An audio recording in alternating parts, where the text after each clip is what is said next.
আরে ভাই রনিত, একদিন তোর কারণে মরতে হবে। যেভাবে তুই নিজের ওই বেয়াড়া বন্ধুদের সঙ্গে বসে গল্প গুজব করে আড্ডা মারিস, আর সবসময় সন্ধেবেলায় বাইরে ঘুরতে থাকিস, আর আমাকেও জবরদস্তি নিজের সঙ্গে টেনে নিয়ে যাস। আরে ভীতু ছেলে কোথাকার, তুই এত ভয় পাস কেন ভাই? তোর তো নিজের প্রাণের পরোয়া নেই, অন্তত আমার কথা তো ভাব। এইভাবে অন্ধকার সন্ধে বেলায় এই ভয়ঙ্কর জঙ্গল দিয়ে পার হওয়াটা তুই জানিস কতটা মারাত্মক হতে পারে? আচ্ছা, তাহলে বল কতটা মারাত্মক হবে? এখনই কোনো হরর ফিল্মের মতো আমরা পেছন থেকে ঘুঙুর বাজার আওয়াজ শুনতে পাবো? গাছের পেছন থেকে লুকিয়ে কেউ আমাদের উপর নজর রাখবে নাকি? আর হয়তো আমরা কোনো মধুর সঙ্গীতের আওয়াজ শুনতে পাবো।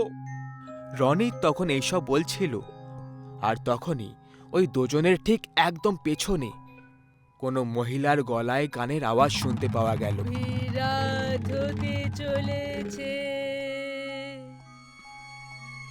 বিপদ আসতে চলেছে, মৃত্যু আসতে চলেছে, মৃত্যু আসতে চলেছে। রাত হতে চলেছে। এই গানটা শুনে অমিত আর রনিত দুজনেরই যেন প্রাণটা বেরিয়ে গেল। দুজনের পা নিজের জায়গা থেকে সামনের দিকে এগোচ্ছিলই না। তখনই অমিত কাঁদো কাঁদো আওয়াজে রনিতকে বলল, রনিত, আমি তোকে মানা করেছিলাম না, এইভাবে সূর্য ডোবার পর এই জঙ্গলে পার হওয়া ঠিক নয়। এবার দেখে নিলি তো কি হয়। এখন এতে ভূতের কথাটা তোলার কি দরকার ছিল বলতো? তুই কি সময় আর পরিস্থিতি বুঝতে পারিস না নাকি? আরে ক্ষমা করে দে ভাই, তখন আমি জানতাম না যে এই জঙ্গলে কোনো ডাইনিও থাকতে পারে। এখন কি করি? আমি এই ডাইনির ব্যাপারে বেশি কিছু তো জানি না, কিন্তু গ্রামের সবাই বলে যে এটা গান গাইতে পারা ডাইনি, যে যুবক ছেলেদেরকে দেখে তাদেরকে নিজের দিকে আকর্ষিত করার জন্য মায়াবী সঙ্গীতের ব্যবহার করে। আর যে কেউ এই মায়ায় ফেসে যায় না, এই ডাইনি তাদেরকে মেরে ফেলে। সেই জন্য তখনই পেছন থেকে ওই ডাইনির সঙ্গীত বন্ধ হয়ে যায়, আর ও একটা ভয়ঙ্কর আওয়াজে বলল, এই, তোমরা নিজেদের মধ্যে কি ফিসফিস করে চলেছো? চুপচাপ উল্টো পায়ে আমার দিকে এসো, না হলে নিজেদের হাত দিয়ে জীবনটাকে হারিয়ে ফেলো।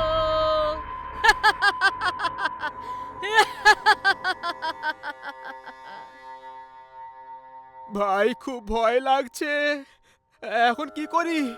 আমি এখন শুধু একটাই রাস্তা দেখতে পাচ্ছি। সেটা কি? শরীরের পুরো শক্তি লাগিয়ে বেশ পালাও এখান থেকে। অমিত এর আগে রনিতকে থামাতে পারত। রনিত ওখান থেকে দৌড়তে শুরু করে দিয়েছিল। আরে দাঁড়া রনিত, তুই নিজের মৃত্যুকে ডাক দিচ্ছিস, এরকম করিস না আমার ভাই। তখনই অমিত এটা অনুভব করলো যে ওই গান গাওয়ার ডাইনির সঙ্গীত একেবারে বন্ধ হয়ে গেছে, আর এমন মনে হয় যে ও এখন পেছন থেকে সরে গেছে। অমিতের প্রচন্ড ভয় তো লাগছিল, কিন্তু একটু সাহস জুটিয়ে পেছনে ঘুরে তাকায়। তখন ও ওই ডাইনিকে কোথাও দেখতে পেল না। ভগবানকে অনেক অনেক ধন্যবাদ জানাই যে তুমি ওই ডাইনিটাকে আমার পেছন থেকে সরিয়ে দিয়েছো। কিন্তু এক মিনিট, ওই ডাইনিটা হঠাৎ করে গেল কোথায়? আমার পুরো বিশ্বাস যে ওই রনিতের পেছনেই গেছে। হে ভগবান, এখন আমি রনিতের সাহায্য কিভাবে করব? অমিত একটুও কিছু বুঝতে পারছিল না যে ও করলেও বা করবেটা কি, কারণ এখন আস্তে আস্তে অন্ধকার চারিদিকে ছড়িয়ে পড়ছিল, আর রাত নিজের ভয়ঙ্কর রূপ নিতে শুরু করেছিল। তখনই অমিতের মাথায় একটা বুদ্ধি এলো যে এই সময় গ্রামের সবাইকে ডেকে নেওয়া যাক, আর তারপর রনিতকে খুঁজতে বেরোনো যাক। অমিত প্রথমে জঙ্গল থেকে বাড়ির দিকে দৌড় দিল। সৌভাগ্যক্রমে মাঝখানে ওর মুখোমুখি ওই ডাইনির সঙ্গে হলো না। গ্রাম পৌঁছে ও তক্ষুনি গ্রামের কয়েকজনকে নিজের কথাগুলো আর রনিদের পরিস্থিতির ব্যাপারে বলে দিল। গ্রামবাসীরাও অমিতের গল্প শুনে অবাক হয়ে গেল, কিন্তু ওরা ওর কথায় বিশ্বাস করল, কারণ এর আগেও এরকমই কিছু গ্রামবাসীদের সঙ্গে ঘটে রয়েছে। যখন জঙ্গল থেকে পার করা লোকেরা ওই ডাইনির সঙ্গীত শুনতে পেত, আর যারা ওই সঙ্গীত নিয়ে টিপ্পনি করে দিত বা পালানোর চেষ্টা করত, ওরা ওই ডাইনির মায়াতে এমনভাবে ফেসে যেত যে কখনো দ্বিতীয়বার ফিরে আসতে পারত না। অমিত কয়েকজন গ্রামের লোককে নিয়ে জঙ্গলের মাঝখানে গিয়ে হাজির হয়। সবাই নিজের হাতে মশাল নিয়ে রনিতকে ডাক দিচ্ছিল। তখনই হঠাৎ করে ওই সঙ্গীত আবার বাজতে শুরু করে। এর মানে ওই গান গাওয়া ডাইনিটা এখানেই কোথাও আশেপাশেই আছে। গ্রামবাসীরা, কোথায় গেলে তোমরা? যদি তোমরা আমার সাথে ইয়ার্কি করছো, তাহলে মনে রেখো এর ফলটা খুব খারাপ হবে। আমার বাবা একজন জমিদার, তোমরা জানো না নাকি? আমি তোমাদেরকে গ্রাম থেকে বার করে দেব। তখনই ওই গ্রামবাসীদের মধ্যে একজন হঠাৎ করে কোথা থেকে অমিতের একদম কাছে চলে আসে আর ওর দিকে তাকিয়ে বলতে লাগলো, আরে খোকা, তুমি খুব তাড়াতাড়ি রেগে যাও। এই আংটিটা খুব চমকাচ্ছে, এটা খুলে দাও। কোথাও অন্ধকারে যদি হারিয়ে যায় তখন? না, আমি আংটি খুলবো না। এটা আমার দাদু আমাকে দিয়েছিল আর সব সময় পরে রাখতে বলেছিল। তখনই ওই গ্রামবাসীর চেহারা হঠাৎ করে বদলাতে লাগলো। ওই লোকটা ওই ডাইনির শরীরে বদলে গেল আর অমিতকে এক দৃষ্টিতে তাকিয়ে রইল। ও অমিতের দিকে আস্তে আস্তে এগোতে শুরু করলো। বাপরে, এ তো সেই গান গাওয়া ডাইনিটা। মনে হচ্ছে এ গ্রামবাসীদেরকেও মেরে ফেলেছে। এখন আমাকে মারার উদ্দেশ্যে এসেছে। আমাকে এক্ষুনি জঙ্গল থেকে বাইরে পালাতে হবে। এটা বলে অমিত নিজের পুরো শক্তি লাগিয়ে জঙ্গল থেকে বাইরের দিকে পালানো শুরু করলো। ওর ঠিক পেছনে ওই ডাইনিটাও দৌড়চ্ছিল, সেটা পরিষ্কার বুঝতে পারছিল। আর তার সাথে ও গান গাইছিল, যাতে অমিত ভ্রমিত হয়ে ওর বশে হয়ে যায়। অমিতের ওপর এর আগে ওই গানের প্রভাব পড়া শুরু হতো। অমিত জঙ্গল পার করে নিজের ঘরে পৌঁছে যায়, যেখানে ওর মা বাবা ওর আসার অপেক্ষায় চিন্তা করছিল। আরে খোকা, এত রাতে কোথায় চলে গেছিলি? তুই জানিস তো যে ওই জঙ্গলে কালমুখী ডাইনি থাকে, যে তোদের বয়সী ছেলেদেরকেই লক্ষ্য করে। সে তো ভাগ্য ভালো যে তুই তোর দাদুর দেওয়া চমৎকারী আংটি পরে রেখেছিস। ওটা খুলে দিসনি, যেটা তোকে সুরক্ষিত বাঁচিয়ে রেখেছে। না হলে আজ তোর সাথে ভয়ঙ্কর একটা বিপদ ঘটে যেত রে খোকা। ভগবানকে অনেক ধন্যবাদ জানাই। আরে ও অমিতের মা, তুমিও না? এখন তো ছেলে ঘরে এসে গেছে, এখন শান্ত হও। বাকি কথা কাল করে নিও, এমনিতেও অনেক রাত হয়ে গেছে। অমিত বিছানায় শুয়ে শুয়ে বারবার ওর বন্ধু রনিত আর ওই গ্রামবাসীদের ব্যাপারে ভাবতে লাগলো। ওর আত্মার মধ্যেও ওই গান গাওয়া ডাইনির ভয় ঘর করে ফেলেছিল। ওর চোখে ঘুম পর্যন্ত আসছিল না। এই কারণে ও বিছানা থেকে উঠে পড়ল। ও নিজের আংটিটাও খুলে দিল, কারণ ওর আঙুলে হালকা জ্বলন হচ্ছিল। তাছাড়া এখনো নিজের ঘরে পৌঁছে গেছিল, তাই ওর কোনো বিপদও ছিল না। এরপরে খুবই উদাসীনতার চেহারা নিয়ে অমিত নিজের বিছানায় শুয়ে পড়ল। এইবারে খুব তাড়াতাড়ি ওর ঘুমও ধরে গেল। ও একদম গভীর নিদ্রায় ছিল। তখনই ও নিজের ঘরে আবার ওই ডাইনির ভয়ঙ্কর সঙ্গীত শুনতে পেল। রাত হতে চলেছে।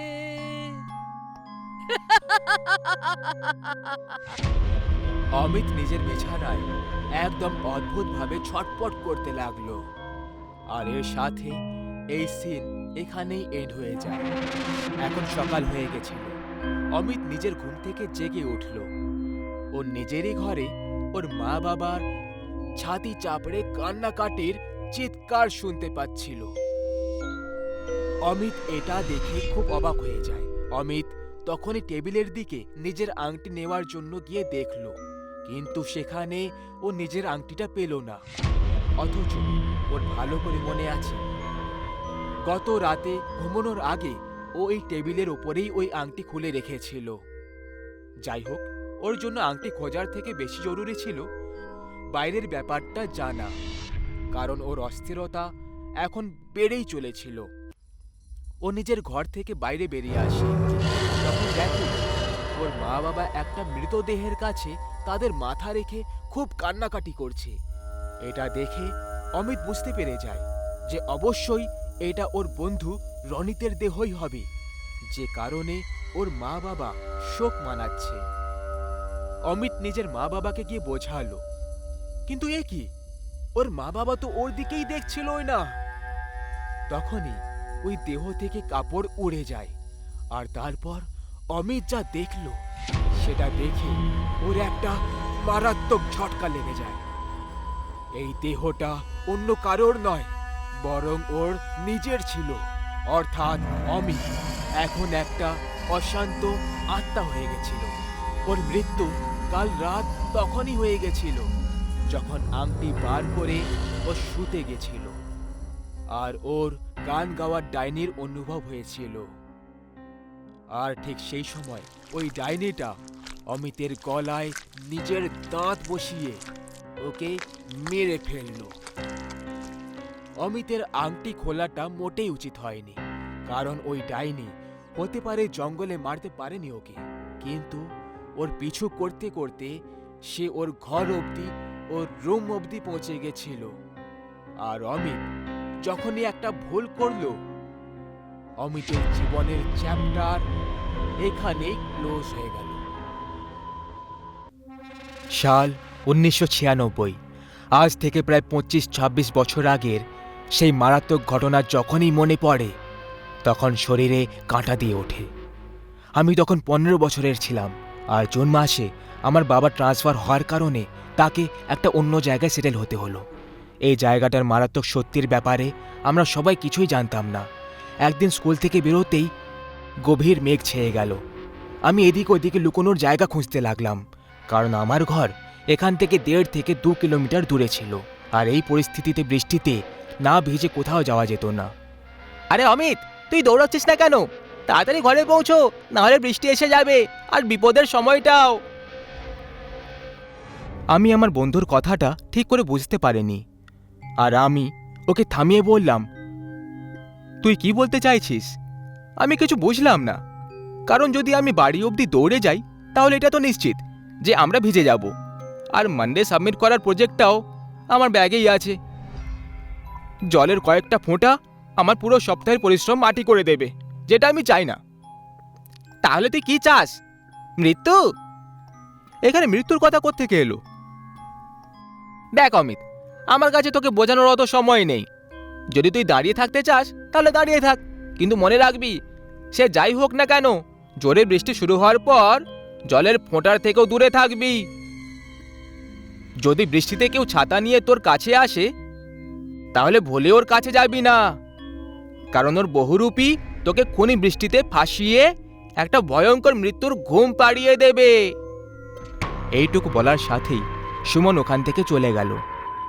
কিন্তু সেই সময় এই কথায় গুরুত্ব দেওয়ার ছিল যে এখন আশেপাশের সবাই পালানোর সুযোগ খুঁজছিল।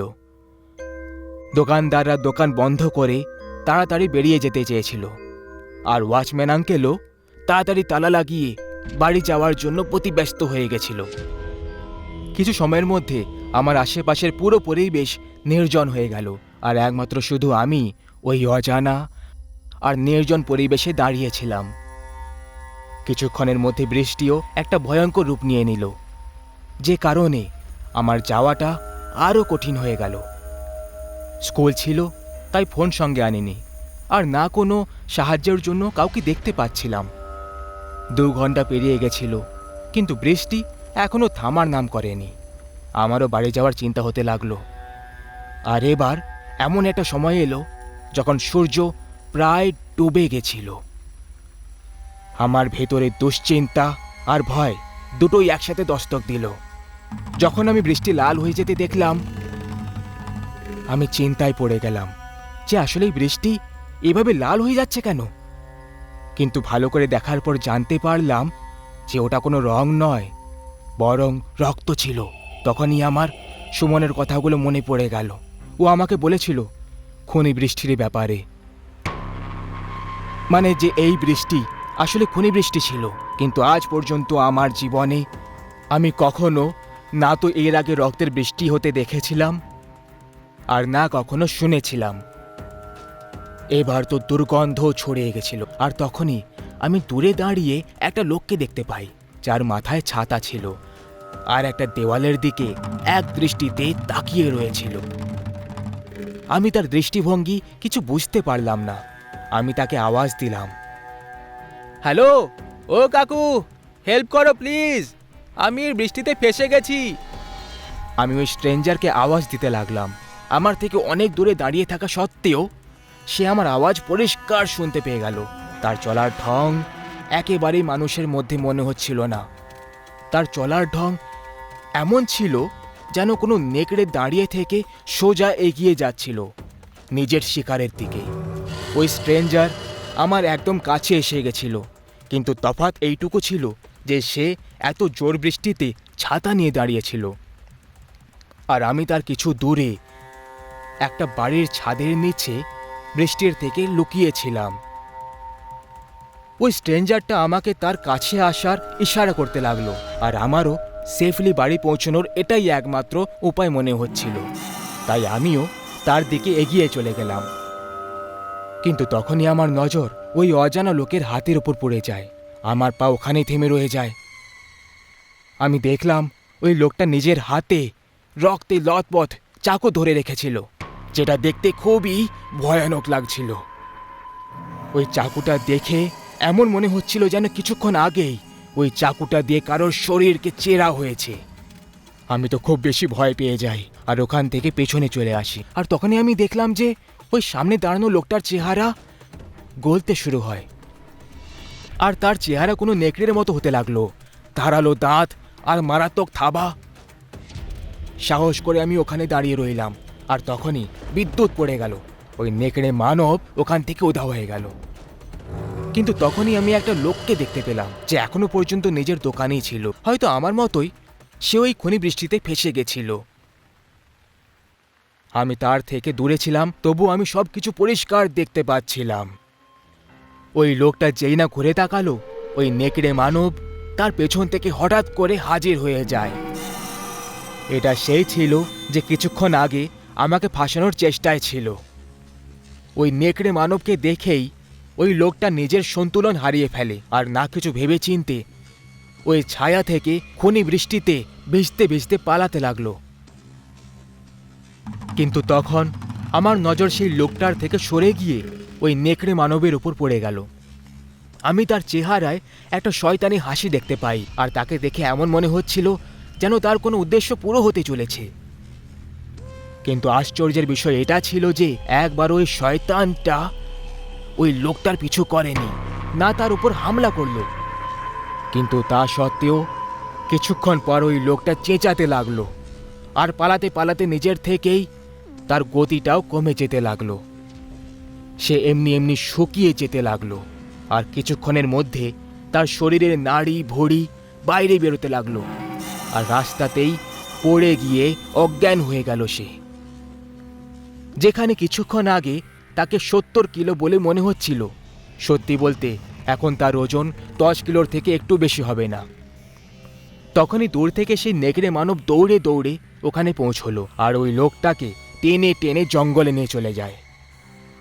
আমি আরও একটা জিনিস দেখলাম, ওই লোকটাকে টানতে টানতে যখন ওই নেকড়ে মানব জঙ্গলে নিয়ে যাচ্ছিল, তখন তার সাথে কয়েক লোকও ছিল যারা একেবারে শুকনো আর মারাত্মক দেখাচ্ছিল। তারা আমার থেকে দূরে চলে যাচ্ছিল, কিন্তু ক্রমাগত আমার দিকেই তাকিয়ে রয়েছিল। সময় খারাপ ছিল, কিন্তু ভাগ্যটা ভালো, ওই খনি বৃষ্টি একটা সময় পরে থেমে গেল। তখন কোথাও গিয়ে আমি একটু শান্তিতে নিঃশ্বাস নিলাম, কারণ এতক্ষণ আমার সাহস আর মেনে গেছিল। আমি বাড়ি পৌঁছলাম তখন ঘড়িতে রাত 8টা বাজে। বকা তো খুব খেলাম, কিন্তু সত্যি বলবো যে আজকের এই ঘটিত ঘটনা সেই সময় বলাটা ঠিক মনে হচ্ছিল না। পরের দিন আমার বন্ধু সুমনের বাড়ি গেলাম আমার সাথে ঘটা এই গল্প বলতে। সুমন, সুমন, বাইরে আয়, তোর সাথে কিছু কথা আছে। আমার ডাক দেওয়ার কিছুক্ষণ পরে সুমনের বাড়ি থেকে একটা বুড়ি মহিলা বেরিয়ে আসে। কে বাবা তুমি? কার সাথে দেখা করতে চাও? আমি জবাব দিলাম, সুমন। এটা শোনার পর ওই বুড়ি মহিলার চোখে জল চলে এলো। সুমন, চলে যাও। সুমন এখন তোমার সঙ্গে কখনো দেখা করবে না, যাও। কি? কিন্তু কেন? কারণ কাল ওই অভাগা বৃষ্টি আমার সুমনের প্রাণ কেড়ে নিয়েছে, গিলে নিয়েছে আমার নাতিকে ওই অভাগা বৃষ্টি। এখন আমি একটু একটু এই জিনিসটাকে রিলেট করতে পারছিলাম, কারণ কাল বৃষ্টি শুরু হওয়ার কিছু সময় আগে বেরিয়ে চলে গেছিল। আমি গভীর চিন্তায় ডুবে গেলাম আর ওনাকে ওই খনি বৃষ্টি সত্যিটা জিজ্ঞেস করলাম। ঠাম্মা, আচ্ছা এই গ্রামে বৃষ্টির রং লাল কেন হয়? বৃষ্টির জলের সঙ্গে কি পড়ে? এই অভাগা গ্রামটা গত 150 বছর ধরে অভিশপ্ত। কথায় বলে এক সময় এই গ্রামে হঠাৎ এক দুর্ভিক্ষ হয়েছিল, যেখানে বৃষ্টি ঠিক সময় না হওয়ার কারণে এই গ্রামের অনেক কৃষকরা আত্মহত্যা করেছিল। আর তখন একটা অভাগা কালের আগমন হলো। এই গ্রামের থেকে এক পুরনো শত্রুতা থাকার জন্য একটা তান্ত্রিক তার চাকর, যে একটা শিষ্য ছিল, তাকে মানবের ছদ্মবেশে এখানে পাঠায়, যে মানুষদের শরীর থেকে রক্ত উধাও করে দিত। কিন্তু অনেক পুজো পাঠ করার পর এই বিধিটাকে নিয়ন্ত্রণে আনা হলো। আর শেষে এটা ঠিক হলো যে এই গ্রামে কখনো এমন বৃষ্টি হবে না যে সময় কোনো কাজ করা সম্ভব। লোকেদের হিসেবে গ্রাম অভিশপ্ত হয়ে গেছে, আর এই কারণে বছরের 6 মাস এই গ্রামে বৃষ্টি হয়। কিন্তু সেই বৃষ্টি জলের নয়, বরং রক্তের হয়, যেটাকে আতঙ্কের জগতে খুনি বৃষ্টি বলা হয়ে থাকে। কথায় বলে যে যদি কেউ বা জন্তু ভুলে এই বৃষ্টিতে বেরিয়ে পড়ে, তখন এমনি এমনি তাদের শরীর থেকে রক্ত কমে যেতে লাগে, তাদের শরীর থেকে রক্ত উধাও হয়ে যেতে লাগে।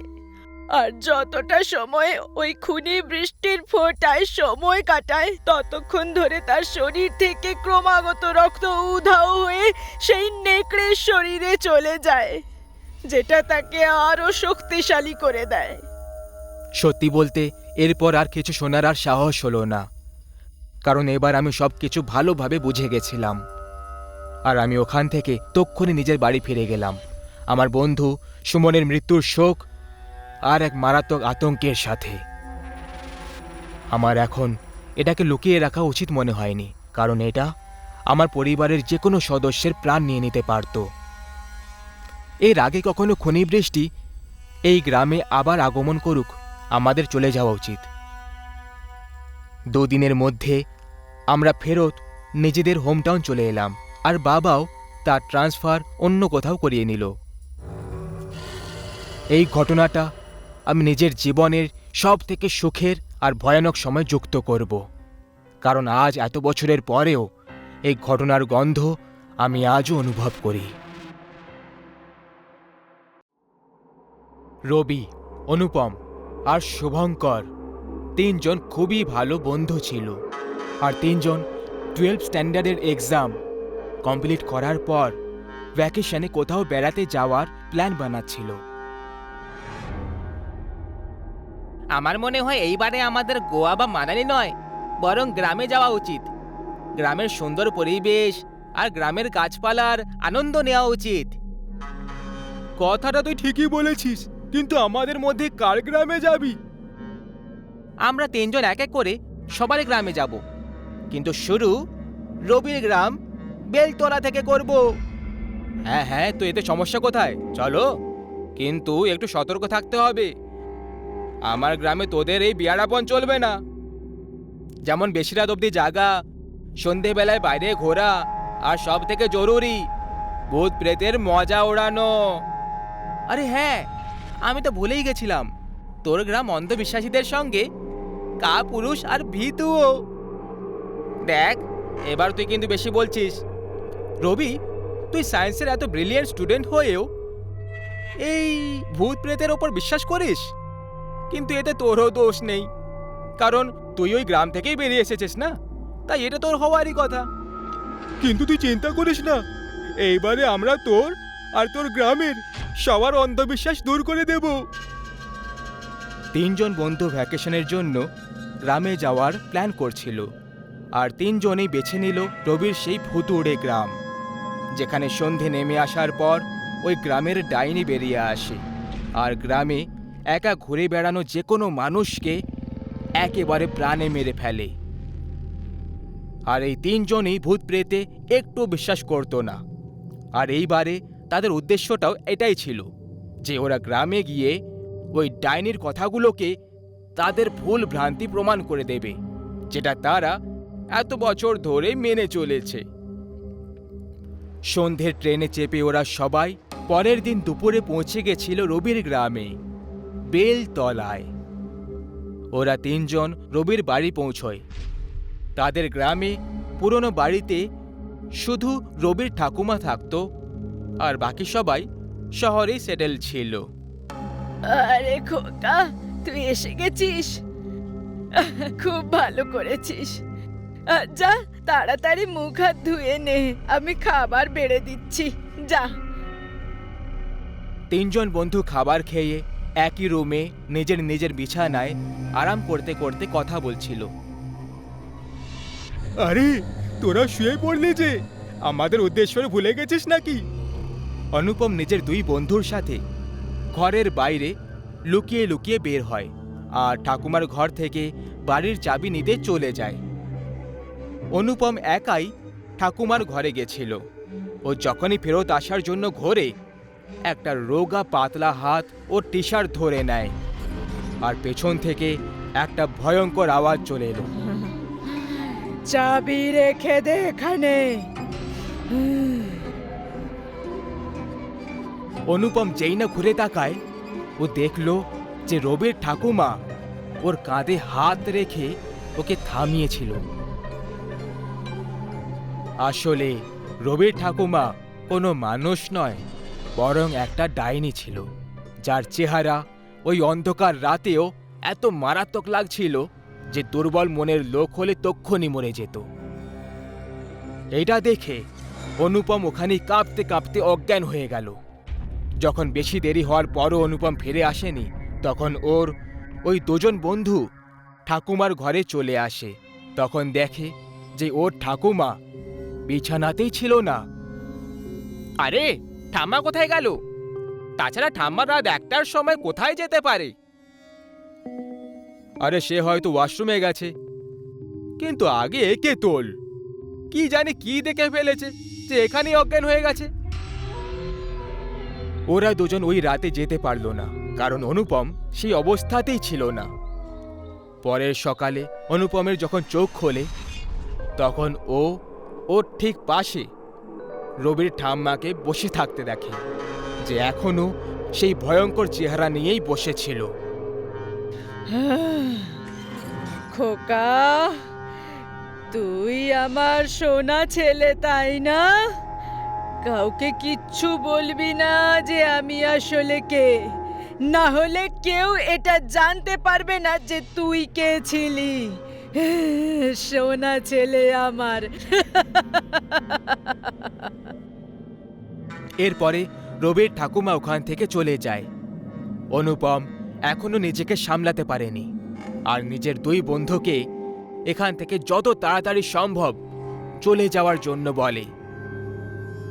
সেদিন সন্ধ্যায় 3 বন্ধু যখন গ্রামের ভ্রমণ করছিল, তখন ওরা একটা জিনিস নোটিস করছিল যে প্রত্যেকেই ওদের থেকে দূরে পালাচ্ছিল। কেউ ওদের সঙ্গে কথা বলতে চাইছিল না। ওরা এর কারণটা জানতে পারছিল না। আব্দুল কাকা নামের একজন একটা চা দোকান চালাতো, যে রবিকে তবে থেকে জানতো যখন রবি খুবই ছোট ছিল। রবি ওই আব্দুল কাকার কাছে গেল আর তাকে বলল, আব্দুল কাকা, আমাকে ভুলে গেছো নাকি? না খোকা, আমি তোকে কি করে ভুলতে পারি? তোকে তো আমি নিজের কোলে বসিয়ে খেলেছি। এরপরে রবি তার থেকে গ্রামের ডাইনি আর সন্ধে হওয়ার পরে কাউকে গ্রামে না দেখতে পাওয়ার কারণটা জিজ্ঞেস করে, আর এটাও জিজ্ঞেস করে যে আসলে ওদের 3 জনকে দেখে সবাই পালিয়ে যাচ্ছে কেন। খোকা, আসল কাহিনীটা হলো যে গ্রামের ডাইনির কথা তুমি এতদিন ধরে শুনে চলেছ, সে আর অন্য কেউ নয়, সে তোমার নিজের ঠাকুমা। গ্রামের ডাইনি যে রাতে বেরোনো লোকেদের শিকার করে, সে তোমার নিজের ঠাকুমা।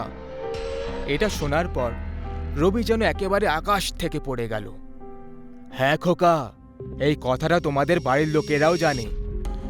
আজ থেকে 7 বছর আগে তোমার ঠাকুমা খুব অসুস্থ হয়ে গেছিল, কিন্তু একটা ডাইনি সেই সময় গ্রামের কাল হয়ে ঘুরে বেড়াতো। তার একটা শরীরের দরকার ছিল, যার সাহায্যে সে নিজের শিকার করতে পারত। যখন গ্রামের লোকেরা তাকে মারতে যায়, তখন তোমার ঠাকুমাও তাদের মধ্যে একজন ছিল, কিন্তু ফিরে আসার সময় ওই ডাইনি তোমার ঠাকুমার আত্মাকে বাঁশের সঙ্গে বেঁধে দিল, আর ওই ডাইনির আত্মাটা তোমার ঠাকুমার শরীরে ঘর করে নিল। তখন থেকে তোমার ঠাকুমা এই গ্রামে প্রত্যেক রাতে মৃত্যুর খেলা খেলে চলেছে।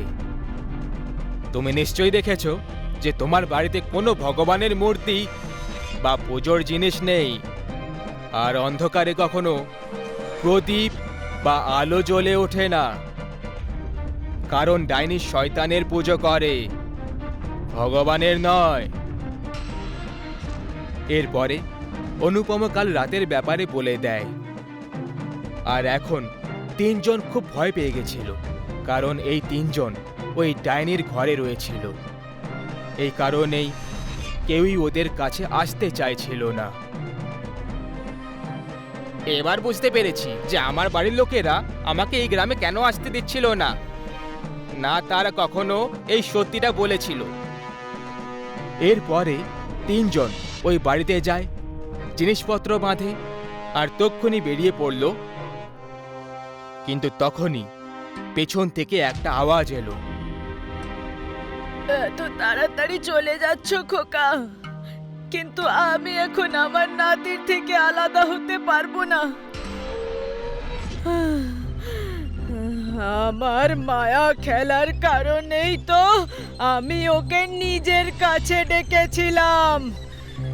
এখন তো আমার শরীর অনেক পুরনো হয়ে গেছে, এবার আমার আত্মার নতুন শরীরের প্রয়োজন।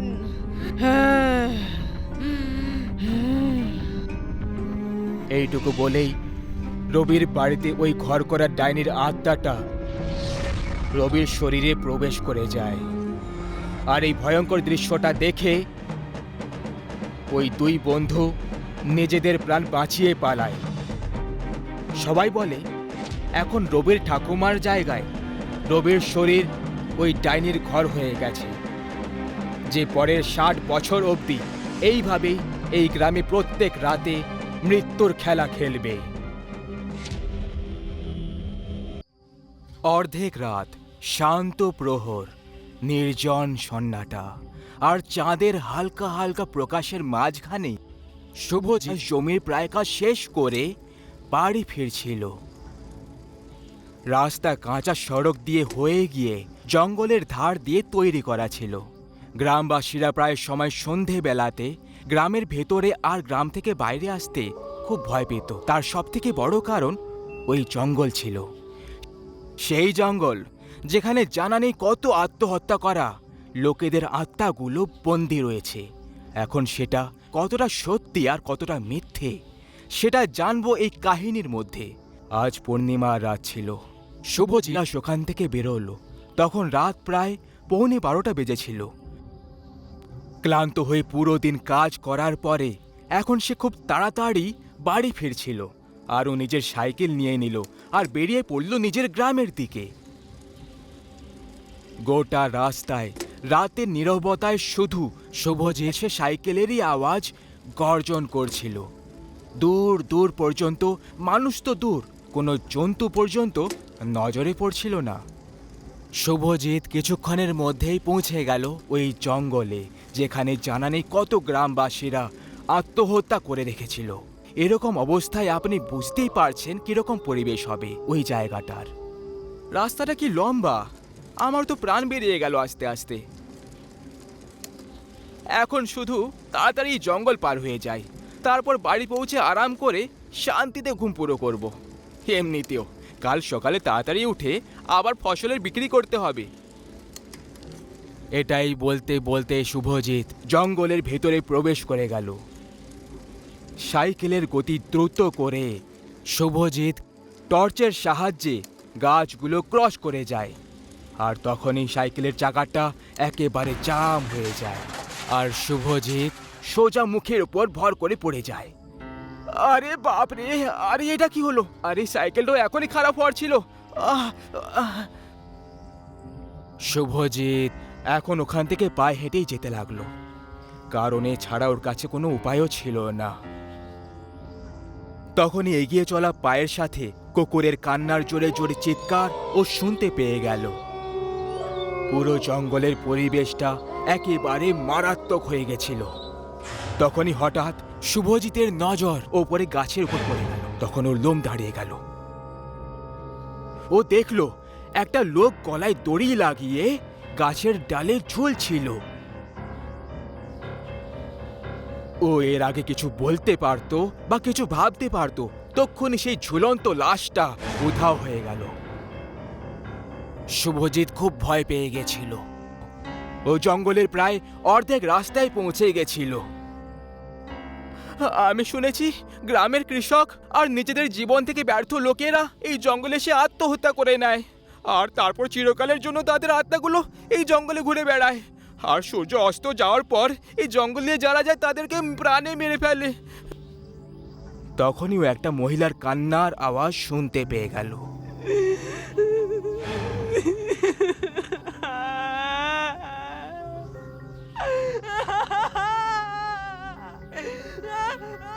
এই আওয়াজটা বারবার শুভজিতের কানে পড়ে যাচ্ছিল।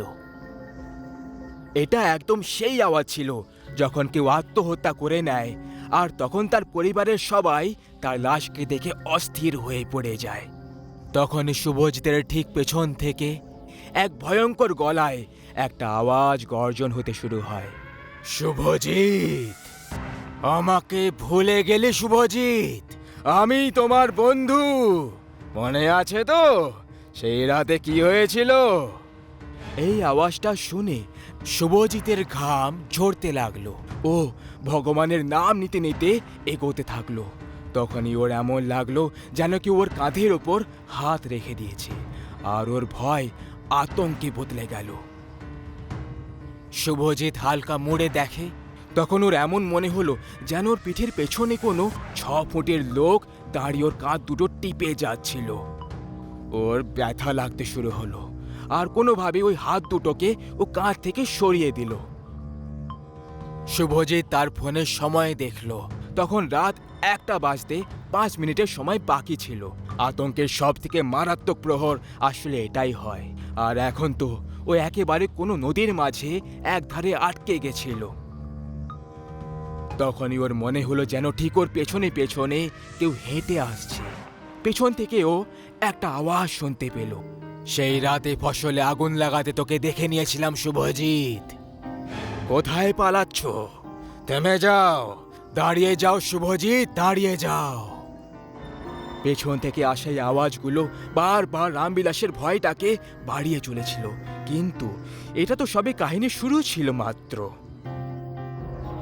ও আগে এগোতে লাগলো। তখনই ও নিজের থেকে দূরে একটা লোককে দেখতে পেয়ে গেল, যার গলায় ফাঁসের দড়ি ঝুলছিল। আর চোখের নিচে বড় বড় কালো দাগ ছিল। ওই লোকটাকে দেখে থেমে গেল।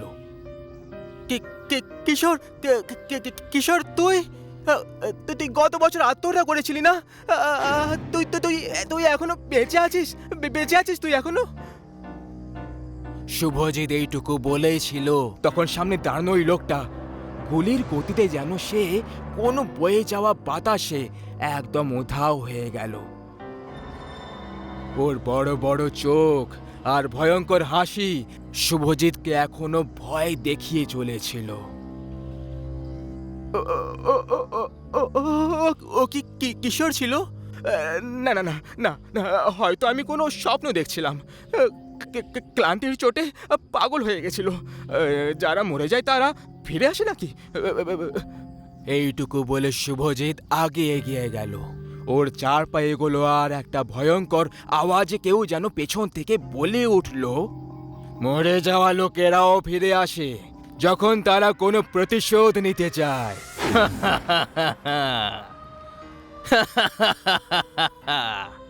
একটা ভয়ঙ্কর ভূতের হাসি পুরো জঙ্গলে বাজতে শুরু করলো। শুভজিৎ আতঙ্কে একেবারে জমে গেল।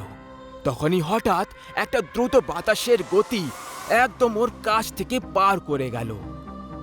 আর তার ঠিক পরেই ও জঙ্গলের গাছগুলো পেছনে কাউকে দৌড়তে দেখল। রাতের এই ঘন কুয়াশার পরিবেশে ওই একা মানুষটা শুধু ভগবানকেই স্মরণ করতে পারত। তাই ওখান থেকে ও এগিয়ে যেতে থাকলো। রাতের গুপ্ত নীরবতা জঙ্গলের পরিবেশটাকে আরো ভয়ঙ্কর করে দিচ্ছিল।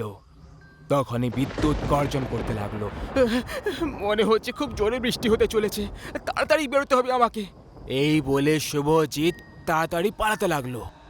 ও দৌড়ছিল আর তখনই বিদ্যুতের চকচকে ওই আলোয় ও সামনে কিশোরকে দেখতে পেল। এইবারে কিশোরের সেই ভয়ঙ্কর চেহারা দেখে শুভজিৎ ঘাবড়ে গেল আর মাটিতে পড়ে গেল। শুভজিৎ জানে না কেন মাটি থেকে উঠতেই পারছিল না। এমন মনে হচ্ছিল যেন মাটির সঙ্গে চিপকে গেছে। তখনই কিশোর আস্তে আস্তে শুভজিতের দিকে এগিয়ে যাচ্ছিল। কিশোরের চোখ সাদা হয়ে গেছিল আর গলায় গভীর আঘাতের চিহ্ন ছিল, যা থেকে এটা পরিষ্কার বোঝা যাচ্ছিল যে কিশোরের মৃত্যু গলায় দড়ি দেওয়ার কারণেই হয়ে গেছে।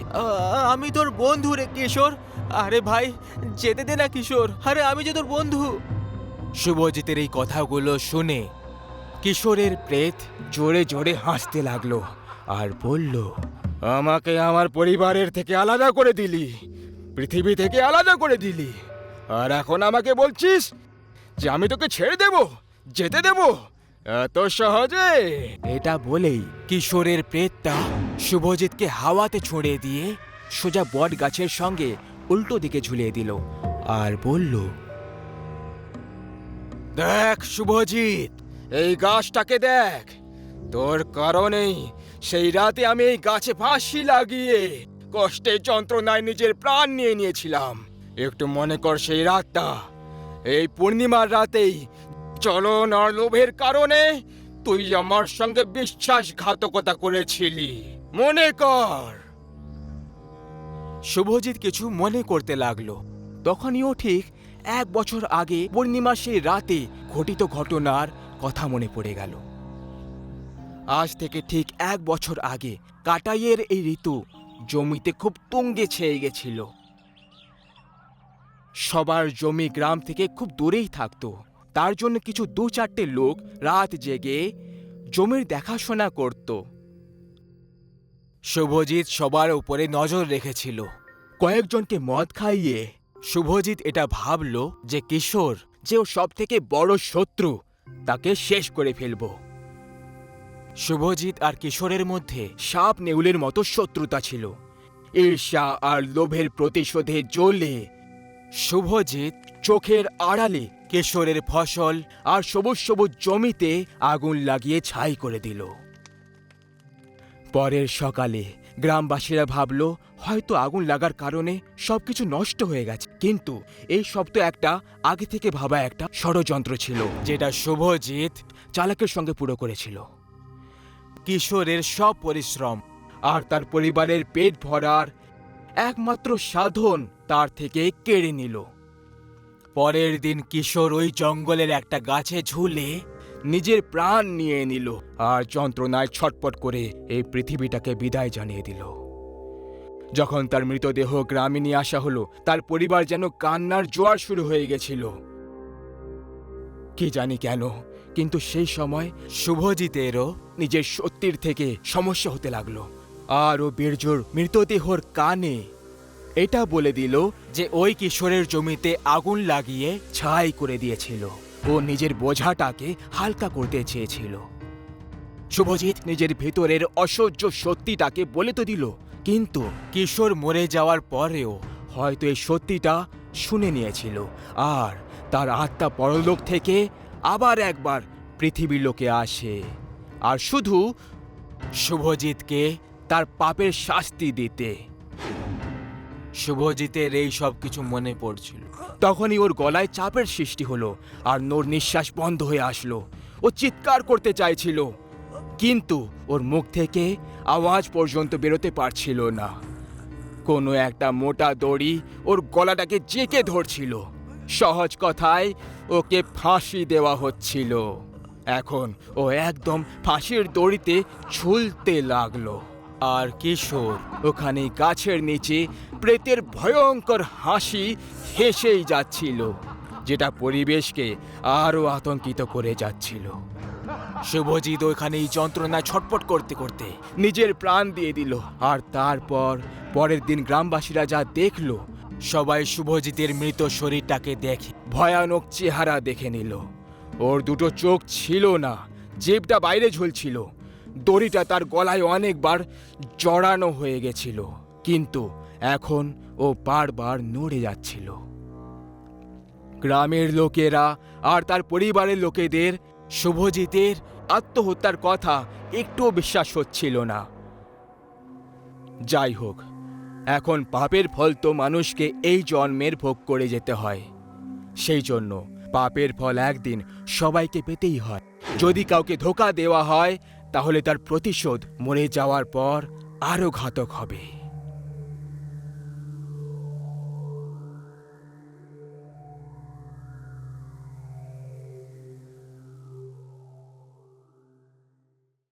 অভিমন্যু আর রনিতের নিখোঁজ হওয়ার পরেও গুহার রহস্যটা জানা যায়নি। সেটা আরও কঠিন হয়ে যায়। যেমনটা আমরা দেখেছিলাম যে রনিত অন্য জগতের দরজায় পা রেখে দিয়েছিল। রনিতকে কোনো একটা বড় হাত একটা দরজা থেকে তুলে ভেতরে ছুঁড়ে ফেলে দেয় আর সেই হাত উধাও হয়ে যায়। রনিত আবার ওই দরজা দিয়ে বাইরে যাওয়ার জন্য দৌড়োয়, কিন্তু সেই দরজা উধাও হয়ে যায়। রনিত ওই জায়গাটাকে মন দিয়ে দেখতে লাগলো। ওখানে দূর দূর অবধি বড় বড় স্তম্ভ ছিল আর প্রত্যেকটা স্তম্ভে কোনো মহিলা বা পুরুষের চিত্র আঁকা ছিল। রনিত ওই জায়গায় থেকে এক অস্থিরতা অনুভব করছিল। অভিমন্যু, দাদু! হঠাৎ ও একটা আওয়াজ শুনতে পেল। এরা সবাই মরে গেছে, তুমি কে? রনিত ভয় পেয়ে বলতে লাগলো, আমি ভুল করে এখানে এসে গেছি। আমি এখান থেকে বাইরে যেতে চাই। ঠিক আছে, যাও। আওয়াজ বন্ধ হওয়ার পর আবার একবার গুহার মুখ দেখতে পাওয়া গেল, যেটা দিয়ে ও আর অভিমন্যু ভেতরে এসেছিল। ও পুরো জোর লাগিয়ে বাইরে বেরোনোর জন্য দৌড়লো। রনিত অনেকক্ষণ ধরে দৌড়তে লাগলো আর হাঁপিয়ে থেমে গেল। গাছ দিয়ে যাওয়া একটা রাস্তা যেন দূরে চলে যাচ্ছিল। রনিত আবার উঠে দাঁড়িয়ে পড়ল আর দৌড়তে লাগলো, কিন্তু সেটার কিছুই লাভ হচ্ছিল না, কারণ গুহার মুখটা এখনো ততটাই দূরত্বে দেখা যাচ্ছিল। রনিত আবার হাঁপিয়ে গিয়ে থেমে গেল আর গুহার মুখটা উধাও হয়ে গেল। অনেক বছর পর কোনো জ্যান্ত মানুষ আমাদের জগতে এসেছে, আর আমরা তাকে এত সহজে কি করে যেতে দিতে পারি? এরপর অনেকগুলো লোকের হাসির আওয়াজ রনিত শুনতে পেয়ে গেল।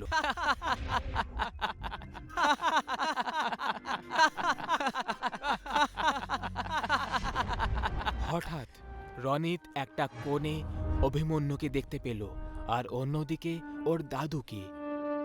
অভিমন্যু, দাদু, তোমরা দুজন তো মরে গেছিলে তাই না? হ্যাঁ, কিন্তু একটা জ্যান্ত মানুষ এদের দুজনকে জীবিত করে দিতে পারে, নিজের জগতে ফিরে নিয়ে যেতে পারে। কিভাবে? একটা গেম খেলে। কেমন গেম? খুবই সহজ, তোমার সামনে দেখো। তখনই রনিত আর ওদের দুজনের মাঝখানের মাটি টুকরো টুকরো হতে লাগলো আর একটা বিশিষ্ট স্থিতিতে এসে থেমে যায়। এইসব কি হচ্ছে? তোমার ওপরে দেখো। রনিত ওপরে দেখলো তো ওখানে একটা ধনুকে অনেকগুলো তীর লাগানো ছিল, যেটা ওর দিকে লক্ষ্য করে রাখা ছিল। যদি তুমি কোনো ভুল টুকরোতে পা রেখে দাও তাহলে এক একটা তীর তোমার আর পার হয়ে যাবে। আর ওদের দুজনের ওপরেও একটা করে তরোয়াল রয়েছে। যদি তুমি ওদের ঠিক সময়ে নিজের দিকে নিয়ে যেতে না পারো তাহলে তারাও উধাও হয়ে যাবে। রনিত খুব ভয় পেয়ে গেল, কিন্তু এই খেলা না খেলে ওর কাছে আর কোনো উপায়ও ছিল না। কিন্তু রনিত কিছুই বুঝতে পারছিল না যে আগে কাকে বাঁচাবে। ও খুব ভাবুক হয়ে গেছিল, সেই জন্য ও আগে ওর দাদুকে বাঁচানোর জন্য এগোলো। কিন্তু প্রথম টুকরোয় পা রাখা মাত্রই ওই টুকরো নিচে পড়ে গেল আর রনিত পাশের টুকরোর সঙ্গে আটকে রয়ে যায়। ও ভয় পেয়ে গেল। ও ওপর থেকে কোনো এক জিনিসের আওয়াজ শুনতে পেল, সেই জন্য ও ওপরে দেখল। তখন একটা তীর ধনুকে টানা হয়ে গেছিল আর রনিতের কিছু করার আগেই ওই তীর সোজা এসে ওর পিঠে ঢুকে যায়। ও যন্ত্রণায় জোরে জোরে চিৎকার করতে লাগলো। রনিতের খুবই যন্ত্রণা হচ্ছিল, কিন্তু ও আবার উঠে দাঁড়িয়ে পড়ল আর সামনে এগোতে লাগলো। রনিত দৌড়তে দৌড়তে আর ঝাঁপ দিয়ে এক টুকরো থেকে অন্য টুকরোতে ঝাঁপ দিতে লাগলো। যখনই ও ভুল টুকরোয় পা রাখছিল একটা করে তীর ওর শরীরে এসে ঢুকে যাচ্ছিল। দাদুর কাছে পৌঁছতে পৌঁছতে 4টে তীর ওকে লেগে গেছিল আর সবশেষে ও নিজের দাদুর কাছে পৌঁছে গেল। দাদুর শরীর হাওয়ায় দাঁড়িয়েছিল। রনিত দাদুকে জাগানোর চেষ্টা করতে লাগলো। দাদু, দাদু, আমার দিকে দেখো, আমি রনিত। হঠাৎ দাদুর শরীর উধাও হতে লাগলো। রনিত আরও ভয় পেয়ে গেল, কারণ ও এটা হবে বলে একেবারে ভেবে দেখেনি। দাদুর উধাও হয়ে যাওয়ার পর ও অভিমন্যুর দিকে দৌড়লো। আবার ওকে ওই তীরগুলোর সামনা করতে হলো। ওর পুরো শরীর রক্তে লাল হয়ে গেল আর ওর চলতে কষ্ট হতে লাগলো। রনিত অভিমন্যুর কাছে পৌঁছানো মাত্রই সেও উধাও হয়ে গেল। রনিত দেখলো যে দাদু আর অভিমন্যু আরো বেশি দূরে দেখা যাচ্ছে আর মাটির টুকরো আবার ওর দিকে চলে আসছিল। রনিত একেবারে যন্ত্রণায় অকেজো হয়ে গেছিল। এইসব কি হচ্ছে? তুমি এখনো অবধি বুঝতে পারোনি? এটা তোমার জগৎ নয়, এটা আমাদের জগৎ, মায়াবী জগৎ। অনেক লোকের একসাথে হাসার আওয়াজ আসতে লাগলো। পুরো জায়গায় অন্ধকার ছেয়ে গেল আর রনিতের আশেপাশের জায়গা বারবার বদলাতে লাগলো।